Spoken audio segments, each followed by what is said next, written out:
So I'm an A-type personality. So my husband will say this, and he does say this all the time. He tells me, you are the worst person at being able to relax and just sit there. He's like, I don't even think you know how to relax, which is very true. It's like, a body in motion stays in motion, right? That is me. I can't just sit idle.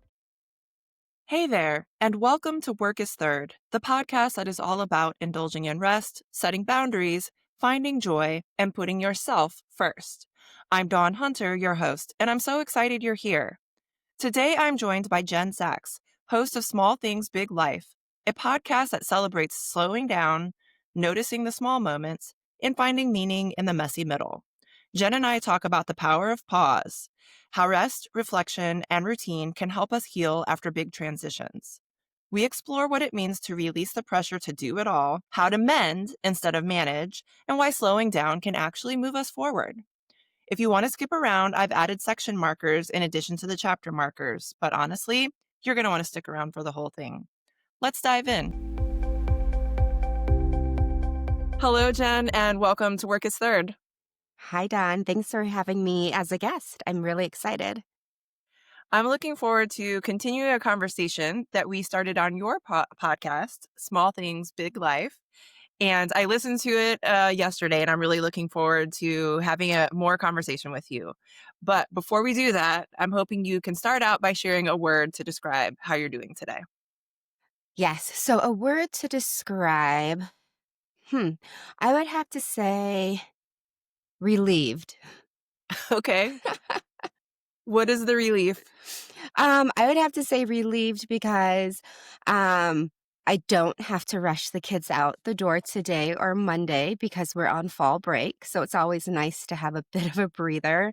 Yeah. I would say relieved because I substituted at their school 2 times this week, which is fantastic, but it's also coming off of a huge fundraiser that I was at the chair of, and we took over, we meaning the PTA, me being the chair of coming up with the idea and taking over, and being at school for that fundraiser all last Friday, plus all of the planning and organizing. So that's why I use that word. Okay. Fundraisers are a lot of work. Getting the kids to school can be work. But I thought what you were going to say is that you were relieved because you just finished your first season of your podcast and you are leaning into this space post leaving the federal workforce. I thought that you would have that in too. Well, I should add that too, Dawn. I would say, yes, I am relieved because I have, like you said, I have finished season 1 of Small Things, Big Life. And I don't know, I guess the reason I probably didn't say relieved for that or for leaving the federal workforce is because it's a mix of emotions, if that makes sense. Like, yes, I am relieved and excited and somewhat sad that season 1 of Small Things, Big Life is over. So that's why relief didn't come to me right away. I'm excited to have some time just to spend with my family for the rest of the year and focus more on them and focus more on me and always my health and how to better that. But there is that small piece where I'm like, oh, darn it. I'm not going to be doing bi-weekly podcasts for a while. So that's kind of a missing piece. But that's not to say that I won't be still posting on socials. I probably won't, just stop altogether. I'll add some insight here and there, but there won't be those episodes right away. And this will just allow me to create some better content too for what season 2 will look like and figure out what that continuation is.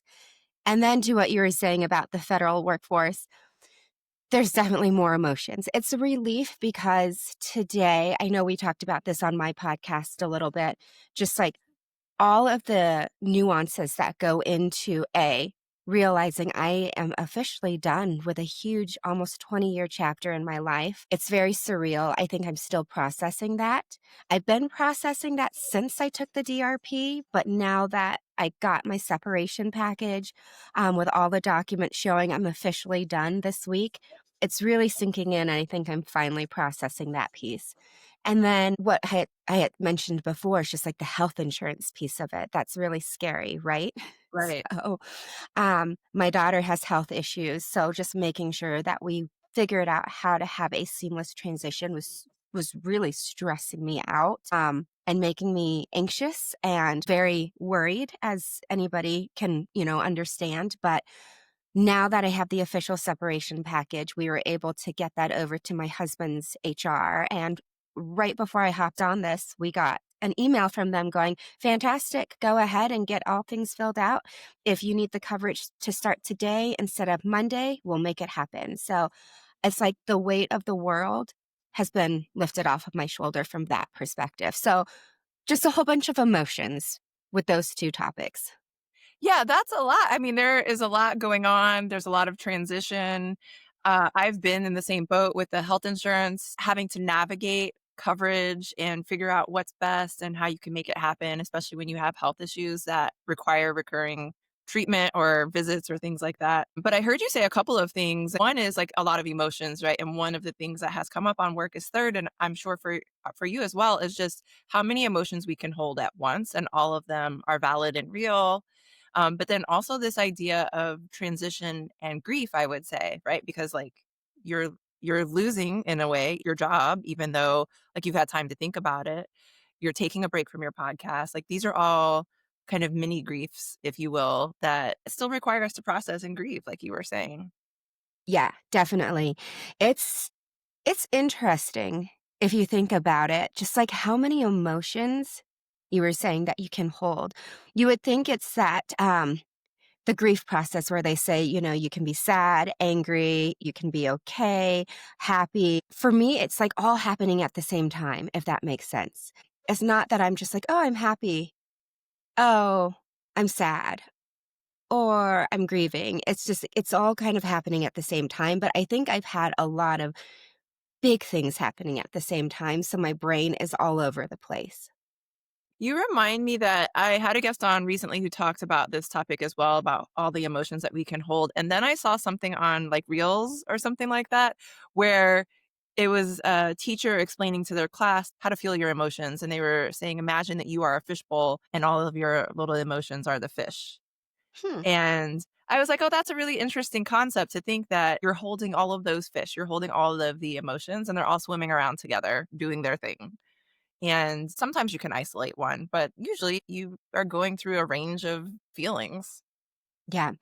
I like that analogy. I just, as you were saying that, I'm like, oh, here I am in the middle. And then I see all these different fish emotions swimming around me, and it's not pretty. Um, like you can't even see the water. That's probably how many different emotions are happening at the same time. Oh, yeah. I've had that. I do like to get to a point where maybe there's just one emotion or none, right? And I feel like I'm in a place of stillness. That is so rare, but I love it when it happens. Right?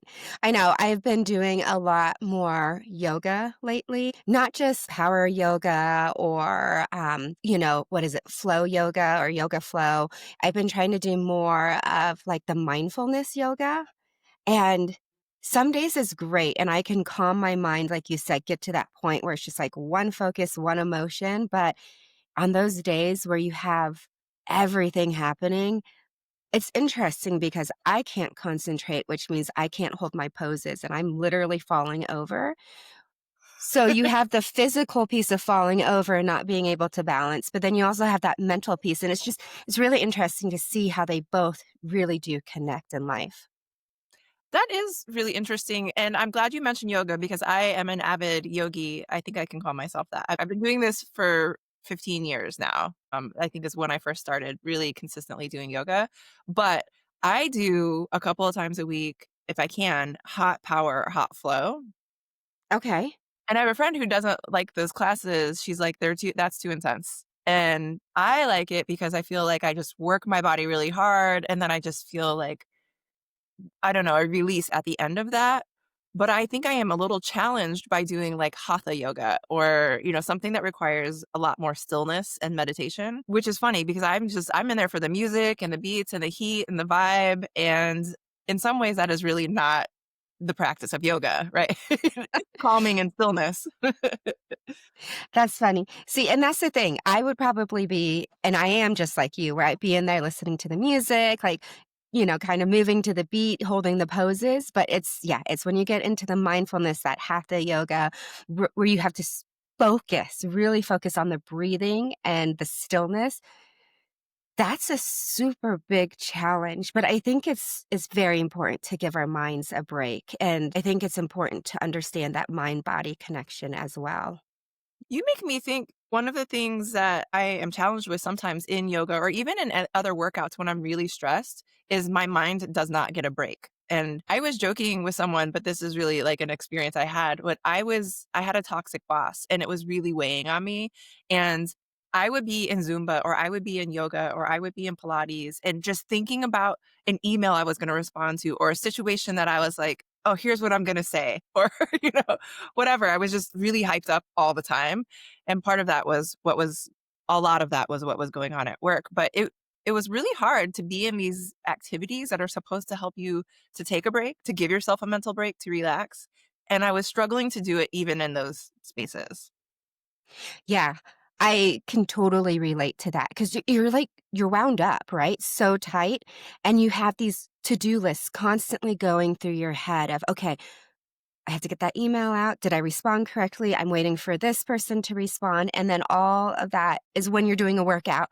And as soon as the workout's done, you're like, okay, great. Check the emails, go take a shower, have lunch. It's just this constant go, go, go. And I think as a society, we've been taught and it's been ingrained in our minds that you just go. There's no time for a break. If you take a break, it's almost like there's something fundamentally wrong with you, or you don't know how to keep up with everybody else, or you're almost considered lazy to an extent. And if anything has showed me over the last few months since I've taken this buyout and been at home, you've got to take care of yourself first and put yourself first because you can't take care of your family. You can't take care of your friends. You can't take care of work. At least you can't do it 100%. So you have to make sure that you are very focused on your health, whether that's getting good sleep, eating healthy, exercising, more mindfulness practices like we were just talking about, meditation. I think that's super important because then once you filled your cup all the way, then you can give a little bit more. And I think the other thing that people have forgotten, and even myself, one of the pieces after having kids, I always felt, I don't want to say panicked, but I felt stretched thin because I always wanted to be the best that I could be for my employer and for my coworkers and my supervisor. But becoming a parent, you have that maternal and that caregiving, and that becomes your number one focus. So, how do you divide that? And I think people think that you have to figure out how to divide yourself. And it's okay that you may spend more time on your children that day. It's okay you may spend more time on yourself that day or work. It will all add up and it will all even out eventually. It will all even out. You have to make choices each day about where you spend your energy, as you're saying. I really appreciate the idea too of being a parent or being a caregiver because I think a lot of people, especially people who end up in caregiving roles for their own parents or relatives or something like that, it's a major shift. Having children is a major shift in your life. And I think we're conditioned to say we go to work, we follow a certain path in life. We go to school, we graduate, we get a job, we work hard, we work our way up, we maybe meet someone, we want to have a family, and we keep doing all the things that we did before we had a family, and now we just throw family into the mix. And without, I think, intentionally saying, there's a fundamental shift in the dynamic here. So how do we then create that shift broadly for everyone to say, like, once you become a parent or a caregiver, the system changes to support you? I mean, I don't think the system really supports parents or caregivers. No. So that's a whole other line of thought there. I was gonna say we could probably talk about that for weeks and still not figure it out. Yeah. So, yeah. Yeah, I don't have kids, but a lot of my friends do. And my brother actually has 6. They're a blended family. And I look at him and he's an emergency department nurse and he works evenings. He works nights, he works overnight. And I just look at him and I'm like, I don't know how you live this life because he works overnight, that he has kids that are from 3 to 15. One will be, or maybe she just turned 16. Oh my goodness. And That's a big range of ages and lots of different activities to do, sports and theater and dance and all of this. And you're still having to nurture your relationship as a partner or as a spouse and also take care of yourself. But I also feel like I look at my brother sometimes. I don't know if he'll hear this, but I'm like, I feel like you need to do more to take care of yourself, brother. Like, that's why I just want to talk to him sometimes because I'm like, he seems so tired. I'm just sitting here and I'm like, "Oh my gosh, how's he doing all of this?" Because I only have 2 kids, and I I think about the school week of, "Okay, we gotta get you to school. Okay, we got that. We gotta pick you up. Okay, now we have swim lessons. We have mountain bike club. We have STEAM club," and I'm like, "Just 2 kids, and I'm not working, and I'm exhausted." I don't know how your brother does that. And yeah, he or anybody needs to make sure to figure out how to take time out for themselves, even if it's 30 minutes of just like reading a book, going for a walk, sitting in silence, meditating, yoga, a run, whatever that is. That's, I feel like, enough to fill your cup up again. It is enough. I tell people even 5 minutes. I have my newsletter, The Joyful Rebellion, that I put out every other week, and in between, I put out the 5-minute rebellion. So it is just a 5-minute challenge to do something that is taking care of yourself. So this week's is moments of awe. So going out of your house into nature, observing something that seems beautiful and lovely to you and describing that moment. But I've had like a 5-minute dance challenge, a 5-minute doodle challenge, because just that brief time is a good reset for your brain. It's a good reset for your energy. But you also made me think, and I kind of want to explore this. I feel like I was thinking of things in motion stay in motion. So once we're on this work path, we're in the workforce, we're working hard, we're doing a million things. We just keep doing that because it comes naturally to us. But when you get that opportunity to step back, like you and I have, and to do something different, I look back at before I started my consulting company and when I was thinking about leaving my job, and I look back at that time at my last position, and I was like, I don't know how I did all of that. I don't know how I managed to do so much, working full time, doing some work on the side, going to pottery, going to the gym, going to yoga, volunteering in the community. And now that I've been able to take a step back, I'm like, that's too much. But if I didn't have that break, I don't know if I would ever get to that point where I would say, that's too much. Right. Because when you're living in it, it's normal, right? You don't know anything else other than this is what I do on a daily basis, weekly basis. And until you take a step back, like you said, you and I have had that opportunity, does it really kind of hit you, whether it's profound or subtle, of like, oh my gosh, did I really do all of that? And that's also interesting. So I have been struggling with this a little bit because I am a go getter like you. And I've always been like on the go, doing something, making something happen, planning something, whatever it is. I just can't sit still. I am a very, very bad person when it comes to learning to sit still and just be. I sometimes feel like I'm lazy now in that sense because I'm not doing as much as I used to. So it's this internal struggle of, yes, I know I need to slow down. Yes, I know I need to focus more on my health, on longevity, and be able to sprinkle in the things that I love and I care about. But it's been really hard not having like a very specific calendar, so to speak, of I know I need to get up at this time, to get dressed by this time, to be at work or logged on by this time, to answer these emails. Like I didn't realize how much I relied on my calendar to get me through the day. And I've found over the last few months where I'm like, I've got to start creating my own routine and putting stuff in my calendar with reminders and alarms so that I at least have some kind of structure to feel like I'm being productive. This has been the challenge for me as a new business owner. I started out last year scheduling my time like I still worked for someone. So I was getting up, I was starting work at 9, I was doing meetings, I was working essentially like a 9 to 5. I basically was doing everything I was doing when I worked full time for someone. And then I started to realize probably over the summer, and I was very busy. I was just like, this is not sustainable. And also, no one is telling me to work like this. Why am I doing this to myself? you know?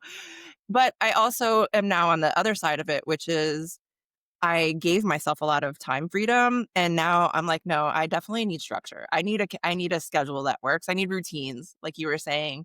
And so part of this year has really been me exploring routines, like in the morning, in the evening, daytime. What calendar works best for me is just really exploring that. I just did a workshop for it was for entrepreneurs, and one of the things that we did was work on our schedule, our CEO schedule. And I realized that I need like 2 days a week, like during the work week, where I have 0 things scheduled because I need time to do deep work and I need time to catch up on things and respond to things. And when I have multiple meetings on my calendar in the day, I don't. I really do a poor job of following up on emails or texts or things like that. So I was like, I need at least 2 days of nothing, ideally. I don't know where are you at with your calendar? No, I like that. I'm the whole hybrid kind of schedule, you know?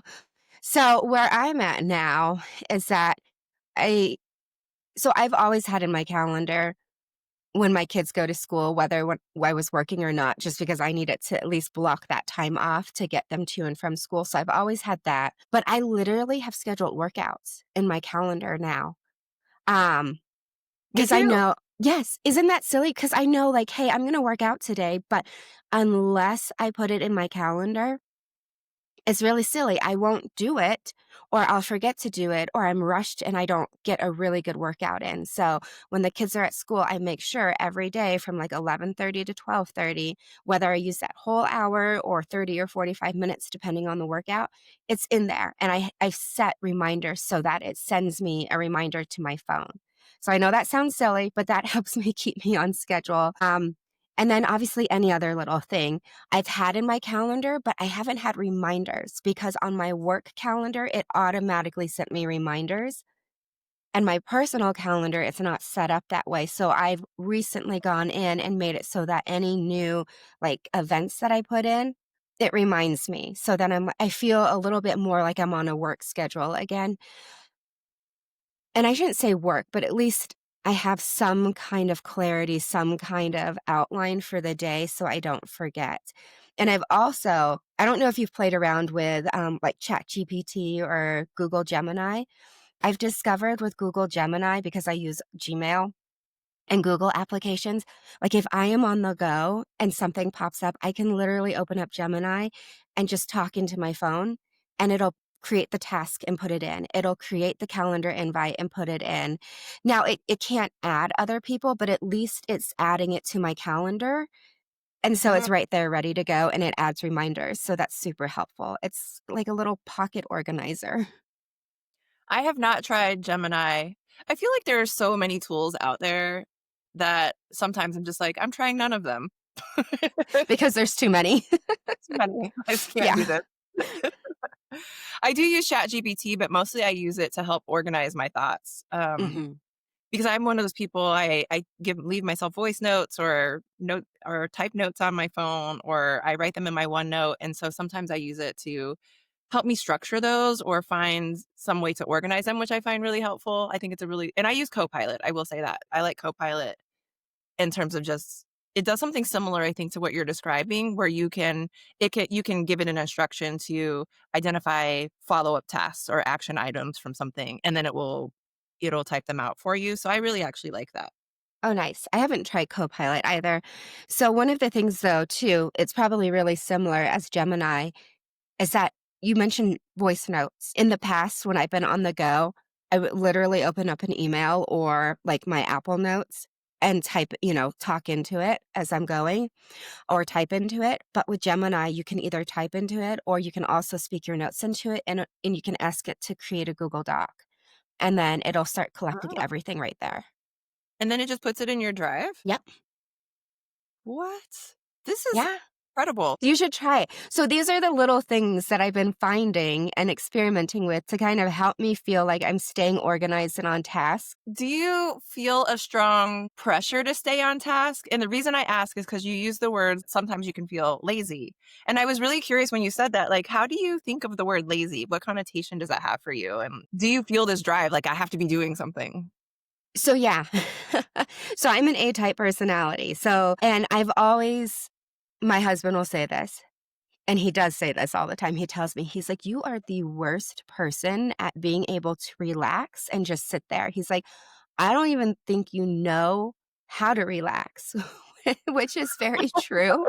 Um, it's like, a body in motion stays in motion, right? That is me. I can't just sit idle. It drives me insane. Even if I'm sitting there for 5 minutes, I'm like, okay, what's the next thing? My brain is going of like, okay, we got to do dishes. Maybe we can do laundry. Oh, let's go ahead and answer that email or look this up, or I forgot about this question. There's always something I feel like I can be doing. And why waste my day not being productive? I am that person too, where if I am sick, it is the worst thing in the world. Not obviously, like, it's the worst thing to be sick because it sucks to be sick, but it is like the worst thing for me because I am literally losing minutes and hours and days just being sick and not being able to do something, whether that's working out, feeling myself 100, like myself 100%. It just really makes me mad, which probably makes it worse. And I guess in my mind, when I am not doing that, meaning being productive throughout the day, it feels lazy. Like even when I'm sick, I know my body needs to rest because it's telling me, but I feel lazy because I am not doing something productive. Okay, now I'm curious if you are trying to combat this idea of feeling lazy and just say, it's okay for me to not be productive. Where are you at on that journey? Oh, I Or are this you on it at all? this is a constant, like, if you could be inside my head, it is a constant fight. Like, you know, it's a storm brewing, trying to figure it out.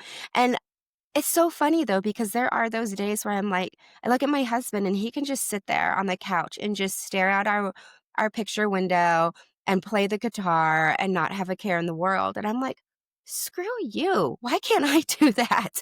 But then when I try to do that, I'm like, screw this. I hate it. So it's just like this constant battle happening.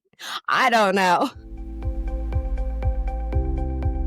We're very similar people, and which is one of the things I loved about having a conversation with you. Just meeting before we met and recorded for Small Things Big Life, and then when we were talking there, I was like, it was like talking to myself in some ways.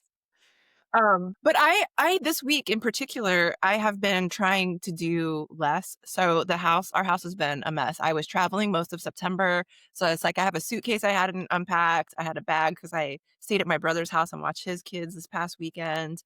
I dishes aren't done, whatever. But I woke up one day and I was just like, this house is going to stay looking like this today. I'm going to come home from my co-working space and I'm going to read a book and lay in bed until I go to bed. And that's what I did. And it felt amazing. But I think it was also starting the day out saying, I'm not going to do any of this today. I'm not going to take care of the dishes. I'm not going to do any laundry. I'm not unpacking anything. My goal today is to read this book that I'm really enjoying. And that's it. And I've done that a couple of days this week. But it is hard. It's really hard to do that and to just leave things unfinished or undone. I really have struggled with that. But I think I've gotten significantly better, especially this year, because I just said, I need to take a step back and I need to do less. And I need to be okay with messiness. Good for you. And I will say, like, especially after having kids, you kind of just have to throw your hands in the air and just say, I give up because I literally will clean a room and they come in right after me. And I'm like, okay, well, that was pointless. So, so I have taken a step back from that perspective, like you have mentioned, of where, for example, last night I'm like, I'm not doing the dishes, and I woke up this morning and I'm like, 6 o'clock in the morning though. I'm like, okay, we gotta get these done. Like I can't let it go for that long. It's really bad. Um, I probably sound like this really crazy person, and I'm not. Like, my house is covered in dog fur right now because my dog seems to shed every 2 seconds anytime the weather changes like a degree. It's ridiculous. He's part husky.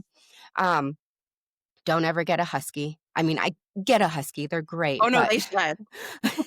he has Pyrenees in him. So I have the best of both hairy worlds right now. It's fantastic.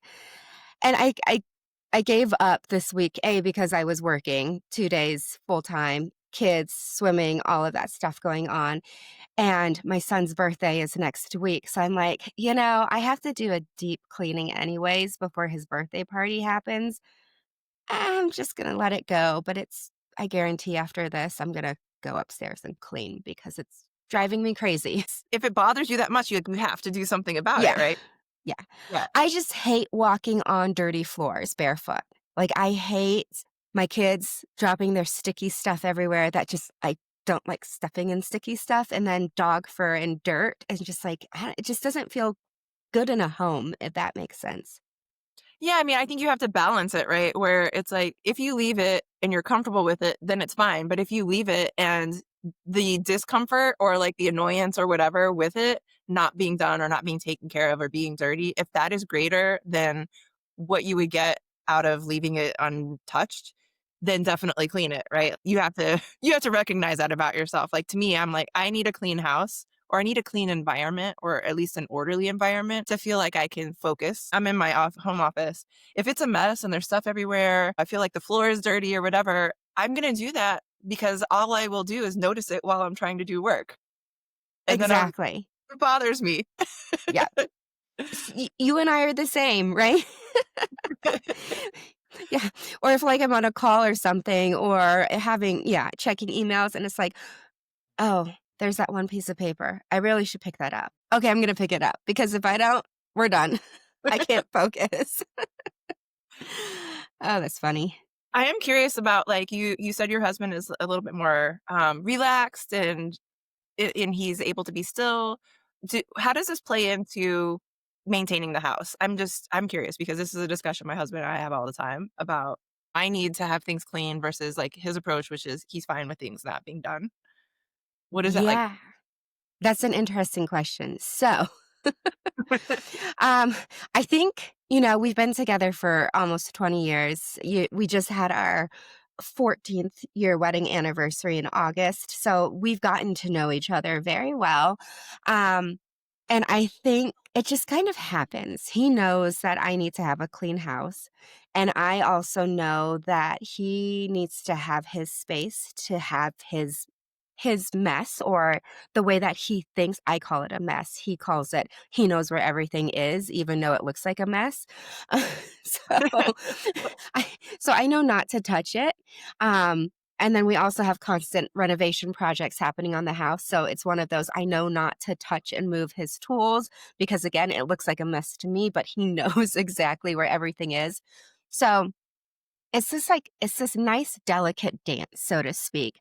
I will do the cleaning that I need to do and I'll get it done, but he will be able to have his space and I don't touch it unless we're having some kind of get together where we have a party or people coming over. Have I learned boundaries of either asking him to clean that up by, a specific date, or asking if I can help clean it up for him.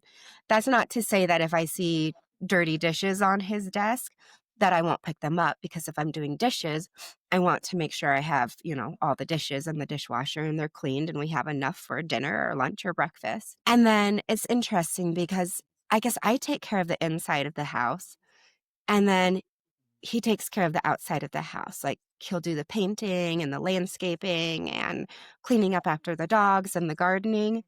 And it's one of those, it's kind of like, we know that those are both of our domains and we don't go into each other's space, because I know how the inside works and he knows how the outside works. And if we were to switch, it messes up the routine and we both get frustrated, even though we know we're both trying to help each other. That is really interesting that you have this routine and you respect that routine and you just know, like, this is my thing, that's your thing. and we support each other in this way by respecting that. I used to really struggle with dishes with my husband, and I would be like, I want you to do the dishes. And then I was talking to my therapist about it, and I realized like I want him to do the dishes because I want the dishes done, but he doesn't necessarily want them done. I was wanting him to do something that it was really I wanted it. And I think once I made that mental shift of this is something that's important to me and it doesn't have to be important to him in the same way, then I was able to kind of just release that frustration I used to hold about the dishes. So now we have like a routine where I generally load everything and he generally unloads everything. And then his job is always the silverware. I hate doing the silverware. It's nice that we got to that point where now we just have this understanding, as you were saying, like we just have an understanding and it works. Yeah, it's funny. It's figuring out the quirks of something that you would think would be easy enough to navigate and figure out is actually the harder piece of it. And you're right. It's changing the mindset of like, it's my personality, right? I want to get stuff done. I need to get it clean to move on to the next task. And my husband is like, I'm not thinking the same as you. My thought process is somewhere completely different, and my priority is something completely different than what you want. So I agree, it's taking a step back and going, okay, this is my want. So if I need it, and I need it now, then I need to be responsible for my actions and my feelings and not project it onto somebody else and then get frustrated because I've asked and then they haven't done it on the time frame that I haven't specified. This is such great advice for how to live a more peaceful and joyful life is owning the thing that matters to you, not projecting like you're saying, understanding that and respecting people's wants being different than yours and finding ways to fulfill your own needs and not expecting other people to do it for you. Right. And I mean, that's interesting too, because it translates obviously personal life, but it can translate into the workforce.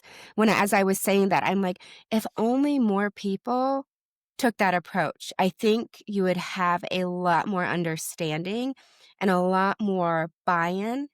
And I think you would see a lot more productivity from that. You would, right? I was thinking about managers and leaders this week because I wrote my blog this week was about the need for leadership and management training still, even after you get promoted, just constantly developing your ability to lead because a lot of people end up being promoted into leadership positions and they don't have the skills to actually lead or manage teams. But I think part of the challenge that comes out is that they have a way that they believe things should be done. They probably are very good at the job that they were doing. And now they get into a leadership position and they want people to do things their way. And in some ways, it's not even a conscious choice. It's just they're so accustomed to doing things a certain way and getting a certain result that they think that is the way to do it. But what if, as managers and leaders, we did a more strengths-based approach, which is I recognize that you do this way, or like this is a priority to you, and we create an environment where people can just be their best selves. Yeah, I agree 100%. When I first took over or created the team when I was a supervisor, one of the big things is I was new to the role. So I was still learning and I needed to spend some more time and energy understanding what my role was and understand how that would best suit the team. At the same time, I think it's important when you become a supervisor of a new team, you don't come in and you tell them how it's going to work. A, you will get resistance right away. B, you won't understand what has been working and what hasn't. And to what you were saying, understanding their strengths and where they are comfortable and happy and are shining the best. It's important, at least in my mind, to come in and watch because the more you watch, the more that you can understand how the team dynamics work, who is really passionate about what topic, and who may not like something. And that's when you can come in and have those conversations and get buy-in and also ask whether it's individually and or as a group where they see the vision of this team going and getting their input so that you can build a cohesive team. That is really great advice. I think one of the most important things that you can do in the workplace is invest in building relationships with your team and with your coworkers because that goes such a long way to creating an environment where everyone can thrive. And like you said, one of the most important things is to make sure that employees have input into their jobs, into how the team functions, into their role in the organization. And that creates a more cohesive and inclusive culture that everyone feels invested in. Yeah, it's great. That's a great tip. Yeah. I mean, that's in life, right? If you whether you're a caregiver, a partner, a parent, whatever that is, if you have somebody come in and tell you what you are going to do, guess what? 90% of the time, if not more, you're going to get peer resistance, if not, people just being aggressive or passive aggressive about it, right? The more that you can encourage and include and really build up the process and the person, I think the better results you're going to have. I wholeheartedly agree. And yet in my head, I'm thinking a lot of workplaces still struggle with this. 100%. They say, this is your job, do it. And they don't ask for input. They don't get feedback. They don't think about how their employees function best. They're not very human centered, which is something, I think is so important is we are human beings when we show up at work. And we have to create environments that recognize that. Otherwise, we're not as productive. We're not as kind. We're not as supportive. We're not as invested in the organization. This is probably why people are job hopping a lot more than older generations because we get into an environment and we're like, this is not aligned with me. And we're leaving. Younger people, I think, especially, are much more comfortable leaving a space because they're just like, yeah, this doesn't work. But it's a challenge for older generations. I agree. I think it was the first episode that on Small Things, Big Life where I had talked about if we could strip away the titles, whether it's in the personal life, whether it's religion, whether it's sexual orientation, whether it's color, race, whatever it is, if you could strip that all away and just get back to the basics of we are all human beings, that is 100% relatable in my mind. And the second that you start recognizing somebody as a human rather than a title, you're going to have a lot more compassion. And I think that's the big thing too. I try to manage and treat people the way that I would want to be treated, right? You go back to the golden rule that we're taught as kids. Yeah. Um, and unfortunately, as we get older, we lose sight of that. And it's really sad. But if we can get back to the golden rule and to the basics of humans are humans, I think you would see a huge shift in the way that we treat each other. And I think with that, you would see relationships thrive a lot more, whether that's professionally or personally. I agree. I agree. This is great because we were talking about these things from a personal perspective, but all of this applies in the workplace too. Because the reality is, like, work is just one part of our ecosystem. It's just one part of who we are and how we function in the world. And so we can apply some of these same lessons. And I think a lot about who are the best leaders I ever worked for? What did I love about them? And how can I emulate that? Yep. And I think that's the other big thing too. You can be a supervisor and have the title of supervisor, manager, CEO, whatever that is, president, but that doesn't mean you're a leader. There have been many people who have not been in leadership roles where I would follow them and I respect them 1,000 times more than I would an actual person with that title. And again, I think that goes back to all of the parts and pieces that we just talked about, is because leaders, they see you. They don't see the title. They don't see, whatever those outside pieces are. They see you as who you are, and they treat you like you should be treated, how they probably assume you want to be treated. And they protect you. They protect you if you make a mistake. They help you learn from your lessons. They give you the tools that you need to succeed. They're always there to build you up and support you. And they do it in a way that never belittles you, because I've had those supervisors like you've talked about where they have the title, but I still to this day would never ever respect them or trust them. They just make you feel like the smallest person, and then they're really kind to you if they need something. And that's their end game, is just how to almost make you their puppet in a sense. And, that's not fair. They're not seeing you as you. And then I think about some of the best and most amazing supervisors and leadership that I have had that I would follow anywhere. I think that's good, just life advice, right? Other people are not a means to an end for us, but we are all in this together and we have to find a way to support each other to be our best selves in the spaces that we're in, recognizing that there are power dynamics, but we can navigate those in a way that recognizes our humanity. Sadly, I think as a society, as a world, we've lost sight of that. Yeah, we have. But I think part of why I started this podcast, and, I'm sure you have similar thoughts about small things, big life, is I wanted to create a space for conversation that we can still connect. We can still be joyful. The world can be on fire. And I feel most days like it is personally, but we can still live these joyful, connected lives. And I think being able to have conversations like this is one way that we can do that. I agree. Yep, and to your point, that's exactly why I started Small Things Big Life, because we lose sight of just day to day and being like me, where I'm constantly on the go and can't stop, and I need to figure out a way to slow down and focus on those small things. So that's a good takeaway for the part of this conversation is how are we slowing down and appreciating the small things? I've really enjoyed this conversation. And the one thing that I'm coming back to is that we started out talking about you taking a break for the rest of the year. And I'm curious if there's any thoughts you can share about what do you hope to achieve in this intentional pause? I tell people I wintered last winter and I will probably do that again this year, but really taking an intentional break. So, what are you hoping to get out of that? You know, that's a really good question because, again, I'm terrible at just sitting there and figuring out what that looks like. I think, unfortunately, my mind has been going a million different directions, a million mile per hour. I would like to be able to just and focus and bring my thoughts back now that things have calmed down and wait, I have some finality with no longer being with the federal government. I have some finality with this fundraiser being done, and I can just super focus on what those next steps are.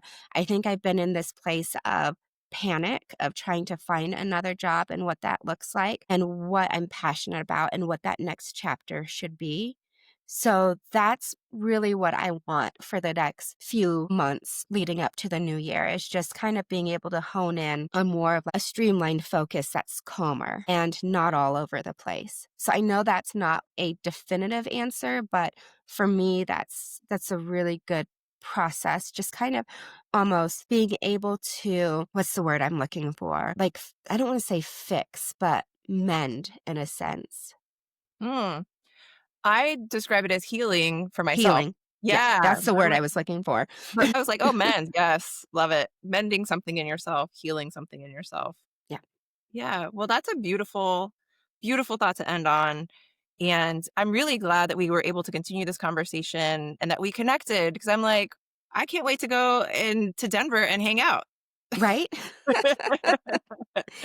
Well, Yeah, this was a really fun conversation between both podcasts. It's just we have so much in common, and I feel like we could just keep talking for hours on this. So yeah. definitely, if you are ever in Denver, let me know.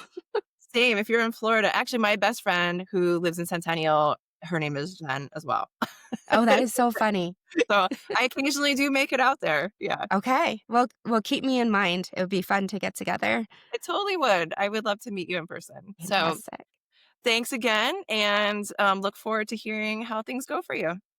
Sounds good. Thank you so much, Dawn. Thanks for listening to Work is Third. I loved this conversation with Jen Sachs, and I hope it reminds you to make space for stillness and to honor every season, including the ones that feel uncertain. You can find Jen on her podcast, Small Things, Big Life, wherever you listen to shows, and follow her on Instagram for more slow living inspiration. If this episode resonated with you, don't forget to subscribe, rate, and leave a review. It helps more people discover Work is Third and the joyful rebellion that we're building. Remember, work is third, put yourself first.